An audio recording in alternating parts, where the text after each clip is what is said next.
I'm Clay Lamb, along with my co-host, Chris Wessel. Thanks, Clay. So here we are in episode 2. Today's interview is going to be with Jay Walker from Tallahassee, Florida. I know you've known Jay for quite a while, Clay, so why don't you tell us about who he is, what his business is all about? Well, I do go back a long way with Jay. Jay's been an interesting guy in my life. I've watched him go from a one-man operation into a multi-truck operation, and it wasn't by accident. He made it by design because when I first met Jay, he was kind of gun-shy. He wanted to run a one-man operation, and today he runs multiple trucks. I love hearing these stories, especially about where they were and where they're going. And, you know, you think when you first start out, you might have a different perspective of what you want to accomplish. And as you get success and you build steam, you realize, and truthfully, it's also from input of others of what you can do. That's what's great about all these interviews, is hearing these stories from people. They've been on this business ownership journey for much longer than potentially you have, and they have all these successes and these failures that they've had, and we get to hear about them and realize, I guess, like, owning a business isn't really, it's not a cakewalk, right? Right. But it's also not horrible. You're going to have failures, and a lot of these more successful people have had pretty serious failures and have gotten past that or through that and seen bigger success on the other side of that. Well, it's really true, Chris. If you don't fail at something, you're not going to find out your mistakes quick enough. And you don't have to do it alone. I think one of the things I really like to do is what I call the fish tank theory. I don't know if you've ever heard of it, Chris, but a fish is put in a fish tank will only grow to the size that of the capacity of that tank. So if you go from a 10 to 25, 30 or whatever, and I've had 125-gallon tanks, and I realize there is a limit to what a fish will grow. And that's the same thing, truthfully, with your network that you build. If you're going to start a business, you might as well jump in right away and start thinking, how can I get involved with my community? You might want to join the Kiwanis, Better Business Bureaus, go to convention shows locally, get involved with chat lists in the community involvement. Local code building input has been a good one for a lot of people. And a lot of people belong to like the building inspector organizations that they welcome those things, and roofing contractor organizations.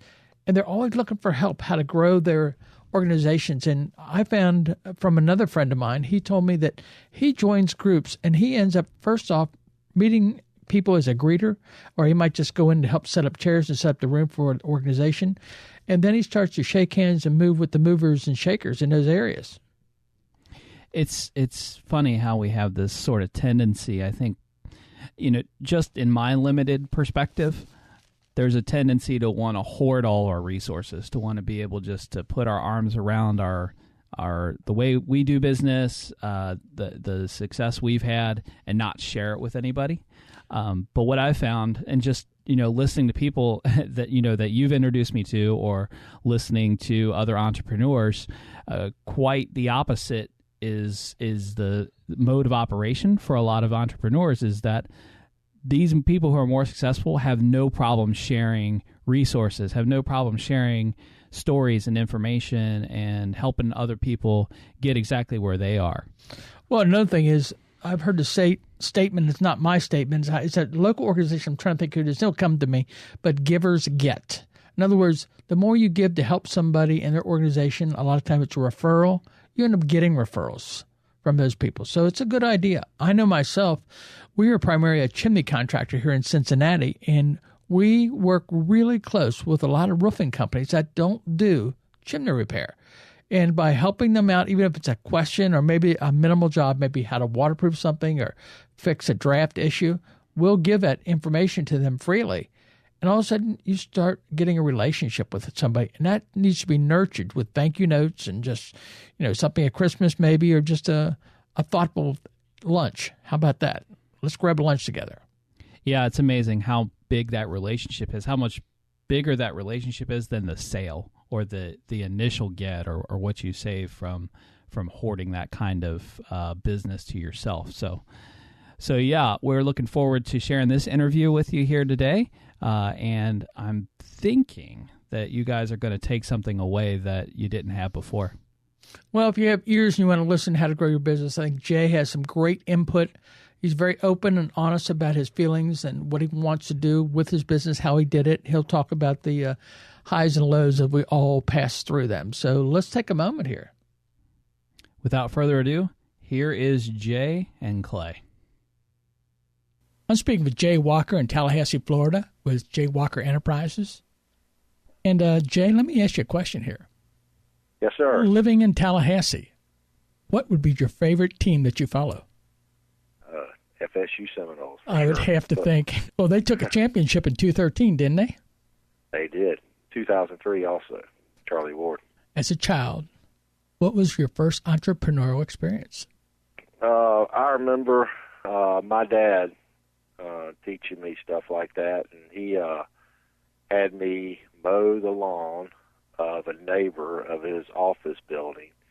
And I got $1 for mowing the lawn with a push lawnmower, and he framed that $1 and then handed me another $1. The only problem with that is I think that $1 disappeared in some distraught moment out of that frame, and I don't still have it. So. Hey, tell me a little bit about your business. Tell me about your services that you offer the customers out there, the number of trucks you have. We have, let's see, let me count the trucks. 1, 2, 3, 4, 5 service trucks. But we do different services, so some of them are dedicated to certain services. And got more trucks than I do employees right now because of a setback. But right now we have 2 full-time technicians and 1 girl in the office and myself. And we're back rebuilding a little bit.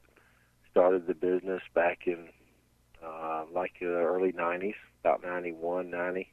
So I've been at it 25 years, and it's been good to me. Started out, I was working for another company doing awnings.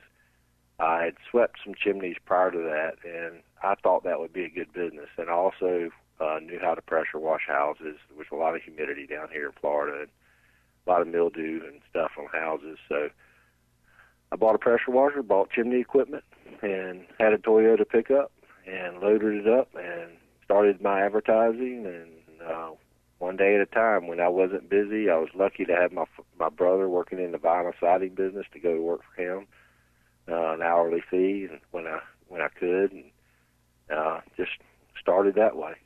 It took me another 10 years before I hired my first employee.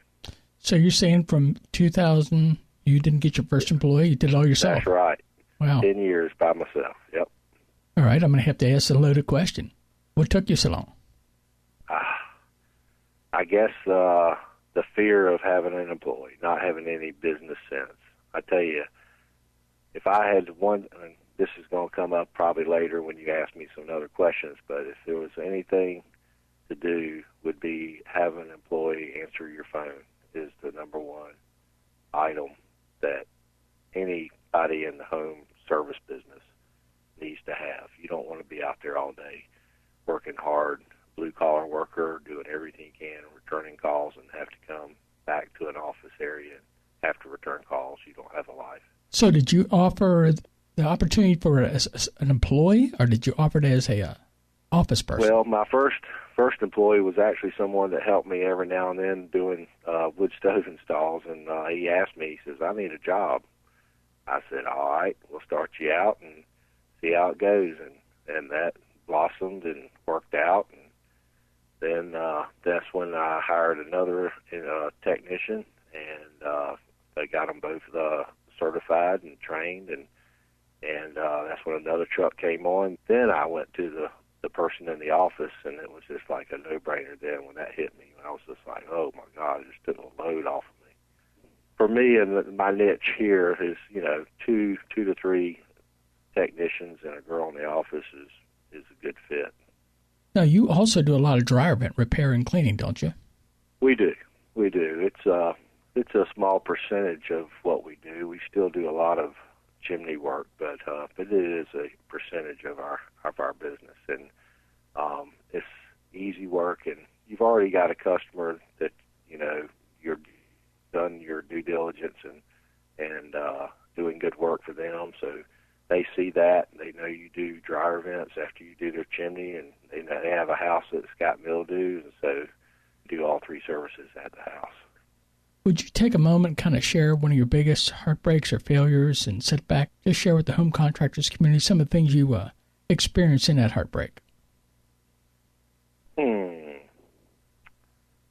Setbacks or failures. I would say losing a trained employee, someone that's been with you for a long time that you have in place, and he's making good money, and the team is benefiting by him being employed, and then he has to leave for some unknown reason or something. And I guess that's probably the setback that I would. It's a revolving door sometimes with big businesses, but in a small business, it's almost like family. And anyway, it's just always a setback. If you were to recap what was holding you back, and I think you alluded to that, there was some fear of hiring your first employee. Is that what was holding you back? I guess it's whenever you hire an employee, it's a whole set of different situations out there, the rules and stuff that we have to follow nowadays, and SOPs and guidelines and workman's comp and all these different things that go into it.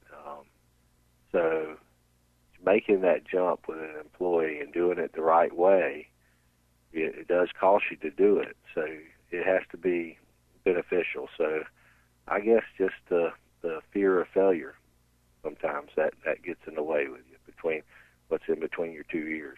Well put, my friend. Let's delve in a little deeper here. What catapulted your business to growth? Was it a mindset, a mastermind group, a new home service that you brought into the business? Could you explain a little bit? Yeah, well, I worked for a company called All Service Industries back right out of college and high school, and worked for them part-time when I was going to college, and then I worked full-time with them. That's where I got the entrepreneurial mindset of doing and learned a ton of different items that needed to be done at a home. And I think that business owner was a mentor to me. He taught me about hard work. And my personal mentor would probably be my dad, about not buying anything until you can afford it and saving money, that kind of thing. So I've been able to do what I've done with my business without ever having to borrow money. Sounds like some great words of wisdom from your father. Yeah.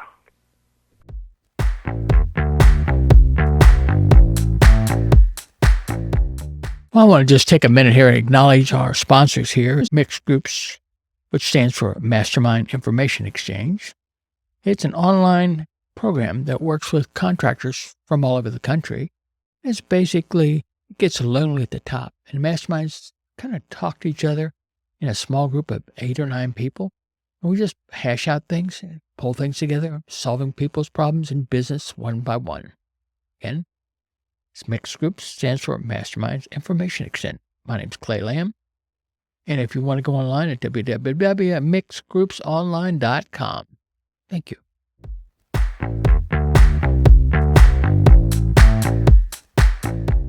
Specific e-tool or app that you use daily that you just couldn't live without? Actually, I would probably throw out every e-tool if I could, but now we've just moved to a newer, having to keep up with technology. I've always been one to be slow with the progression in that respect, but recently we've gone to semi-wireless in the office with iPads on and Dropbox, and it makes life a little easier with a customer, where you can do all your invoicing and all your proposals and show pictures, and everything is automatically put back on the server back in the office as you do your work. And then someone back in the office can look at the pictures right away. So, and you're doing that by taking pictures in the field, putting it in a Dropbox, and sends it right in for you? Absolutely. Excellent. Tell me a little bit about your brand. What sets you apart from some of your competitors? Well, I think anybody in the home business, doing service in homes, will find if they do what they say they're going to do and do it when they say it, they're going to do it. That's 90% right there.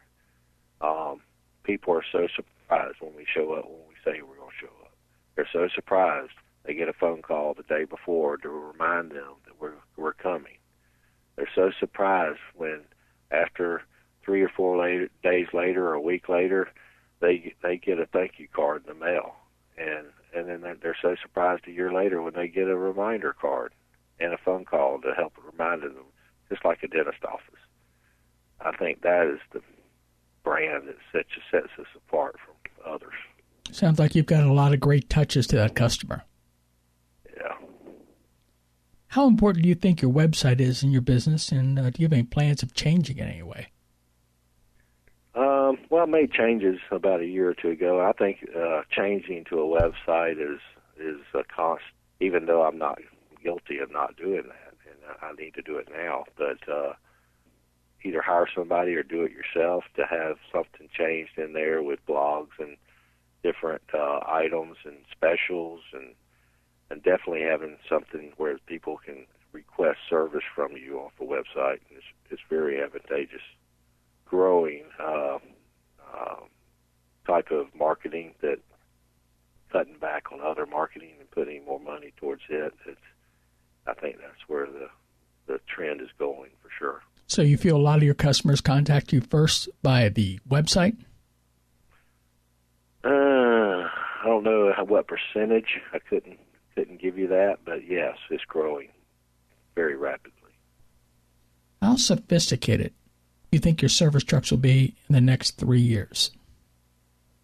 Well, I think they'll still have tires and a ladder rack. But I think with the iPads right now, that's one of the major things that we've done. We haven't put in any kind of wireless printers or anything like that, and we may do that. I've heard good and bad with that, but I really don't know about any more technology for that. I mean, there's always tools out there that you always want to buy the best tools, whatever work you do. That's a no-brainer. You don't want to go and just go down and buy the cheap tools. You want to always get the best tools you can to do the best job you can. Speaking of sales tools, is there anything that you use for networking or a secret that you find that works real well for you? You're talking about for marketing? Pretty much network marketing, yeah. Well, being in business for so long and having different organizations that you belong to, be it a builders association or a business organization or the chamber or anything like that, networking is always good to get your name out there and actually do a face-to-face meet with other business owners. That's always good to have that locally. I recently attended the James Madison Institute for Entrepreneurs of the first class and was asked to join in that. And they brought in sales coaches, and just networking with other business owners is always a plus. Now, the other day when I was speaking to you, you mentioned that you were heading to John Maxwell's seminar? Absolutely. He's one of my mentors that I listen to most every day. And Minute by Maxwell, he's got a online type thing that he does every day. And I do like listening to him. I'm not a big book reader, but I do listen to a lot of books and listen to his and do read a lot of his stuff. And there's a leadership course over there. Whenever the business owner has opportunity to be able to take off a day and go to some leadership, some inspirational speaker, do it. It puts you in overdrive when you come back. Is there one book that you think that's helped you a lot? The only book I could think of that I read regularly that has helped me in life is the Bible. Ooh, I'll bet you're going to say Proverbs next. It's good to read a Proverbs every day, too, yes. That's a good point. Well, is there a slogan or a mantra that you live by that drives you in your business? Well, I don't know if there's a special one. I mean, it's probably one that a lot of people have already heard, but we exceed expectations of our customers. So I guess I would say that would be it. Well, I think with all those points of contact that you had already mentioned, I think you're doing a really good job with that. It's really important to touch base with everybody a number of times. Sure is. You had it to do all over again, and money wasn't a major object. What would you do differently to reignite that business of yours?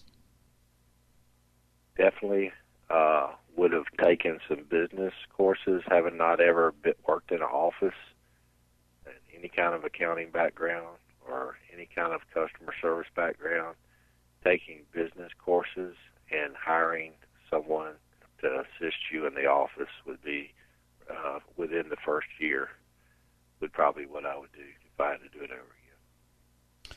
Well, Jay, it has been a pleasure to speak with you today. I want to thank you for your time and stopping by and to share your ideas with Home Contractors HQ. Thanks for sharing your successes and failures of being an entrepreneur. I appreciate it. So that was great listening to Jay. He is just such a down-to-earth, southern drawl, just kick back on the porch and have some iced tea with and just talk about, you got to do sweet tea, though, in the South. That's how it goes. You know, just to talk with him about his story and stuff like that. That was a great interview. Really was. All right, so that was great content there, Clay. And what we're going to do now is move right into our mailbag segment where we take some questions that we've gotten from our listeners and try to provide insight from our experience. And so let's roll right into that.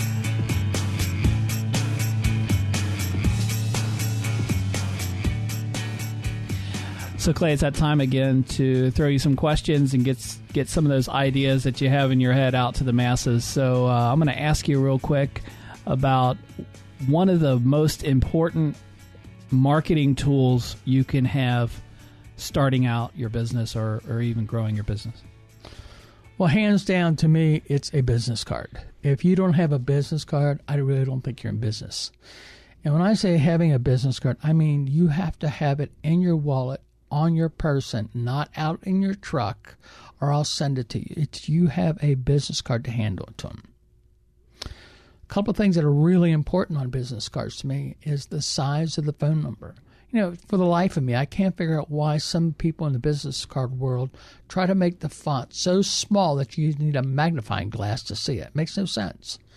Your business phone number is a crucial number. Now, if you want to use your cell phone number, if you can answer that, put it on there. If not, if you want to drive it to an answering service, whatever you're going to do, that's okay. If you have a website, you might want to put that on there. And I don't even know if you have to put www on there anymore because most people know what it is. What does it look like? I like red. I like bright colors and things. There's a host of beautiful cards out there. Some are double-sided. Here's the interesting thing.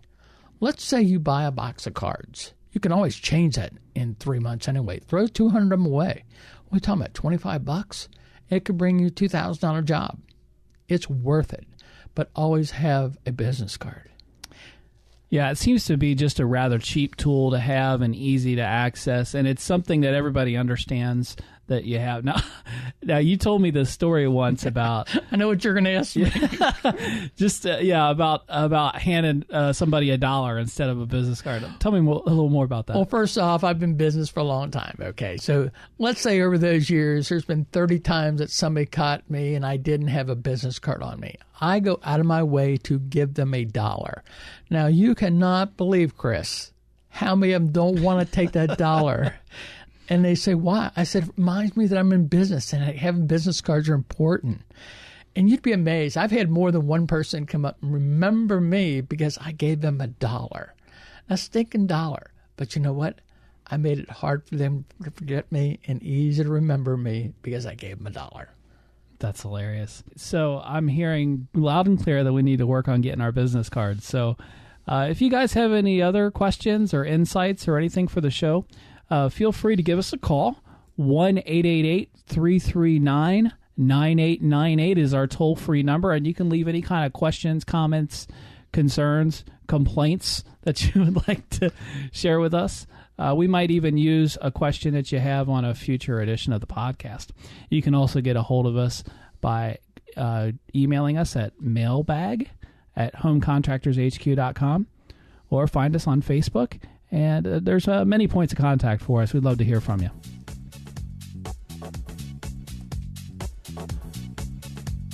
Hopefully you've taken something to value away from what Jay, Clay, myself have discussed here today. So I would recommend you go to our website, homecontractorshq.com.